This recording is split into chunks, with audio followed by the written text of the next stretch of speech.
So let's talk about Microsoft.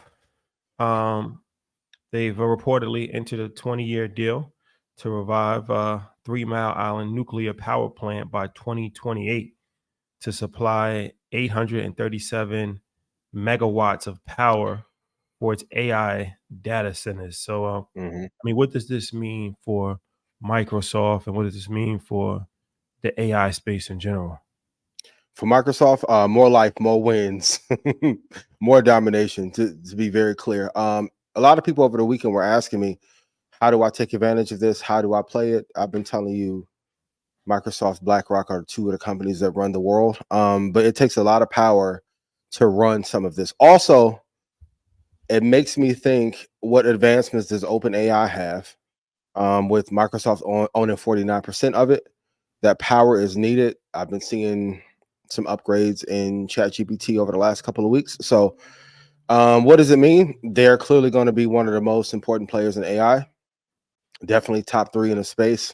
And by them owning 49% of OpenAI, I know some analysts are saying that they're going to lose their lead, but I just don't see how. If OpenAI is the most valuable company in that space and they own half of it, I don't know how Microsoft can lose any value. So They said that it's a Microsoft classic example of rich Yeah. getting richer and to invest in the best companies in the world, because they're eventually going to take the lead. So there's two parts there.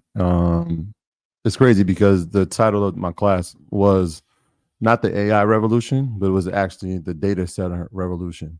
Yep. So it was interesting that this came out the next day, because the whole premise was, yes, we're talking about AI, but it has to live inside of somewhere.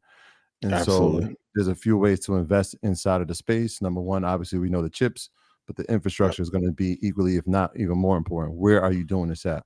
Now, we talked about security. We talked about power. How do we make power more efficient? Well, we can see if we keep making data centers, we keep putting computers inside there, we keep putting NVIDIA GPUs inside there, we keep using Broadcom as connectivity. Somebody has to power this in a more efficient way. And so when you see a deal like this go through, literally the next day after we were talking about it, that tells you that the focus for their innovation is going to be inside these centers. And to find a way to make it more cost efficient, we have to find better forms of energy to make sure that when we have them in multiple cities, in multiple locations, and vast sizes, this is a way that we can guarantee it. It's a battle, right? And so if Microsoft is starting with that, then you wouldn't be surprised to see other companies now creating their data centers and figuring out more efficient ways to have energy inside of them. And so this is just this is the beginning, right? And if we watch, and I referenced it last week when we watched what Sam Altman said to Oprah about him talking to the government, the first thing out of his mouth that he says when he's talking to the government is, how do we build more data centers? Like, that should ring off an alarm in your head. It definitely did for me. And so seeing this move is not a surprise. Obviously, we know his relationship with them.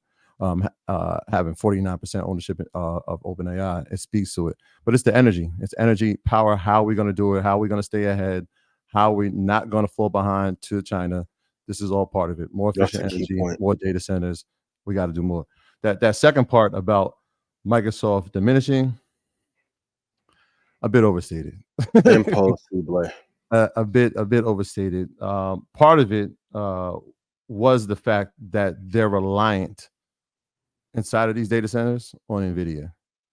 And when you look at AWS, when you look at Google, they're starting to say, okay, yes, we use it, but at some point we're going to develop our own.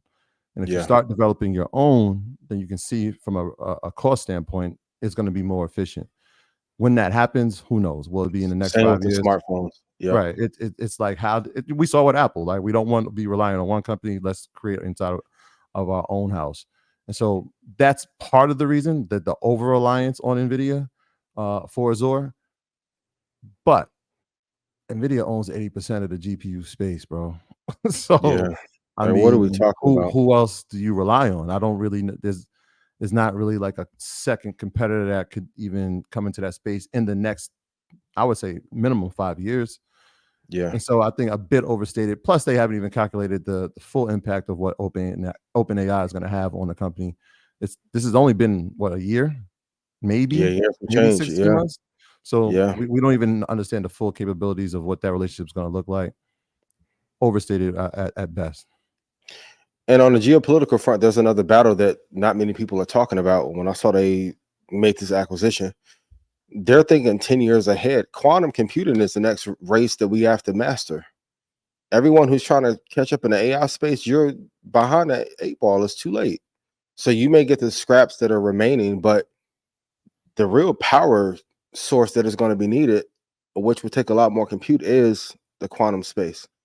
And I think NVIDIA will lead that. Microsoft's going to have their hand in that. So that's why I always tell everyone, like, I know you're looking for the 8th best company that could break out and be a leader, but the writing's on the wall. They have a great lion's share of the AI space.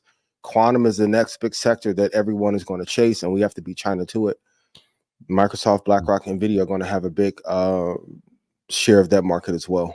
Yeah, I think that the next thing to watch over the next few quarters would be that operating margin, right? We talk about it. How much are they getting for every dollar spent? Absolutely. If we start to see those numbers come down, I know we spoke about NVIDIA being at 48%, Microsoft for somewhere in like the 32.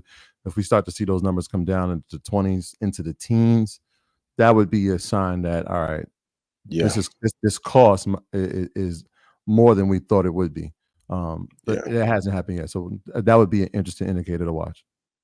I don't know. Everyone wants to know, we'll talk about Intel later, like who could take the lead. But if we can't get most roads fixed in America in time, I don't think we're going to see a whole bunch of data centers pop up in Oklahoma that is owned by Okta or whoever else that y'all think may take the lead. It's not going to happen. What if AI starts building them? Like they figure out the technology to build the data center. That would be incredible. More be Terminator 8 though. Yeah. Unplug the machine. My Lord. Yeah. I mean, if you look at the technology, we watched China build hospitals in 6 weeks? Yeah, some of them just came crumbling down though. This is true. But you learn. But it will learn. The change order. Yeah. Yeah, exactly. Man, they put them shits up quick. That's a fact.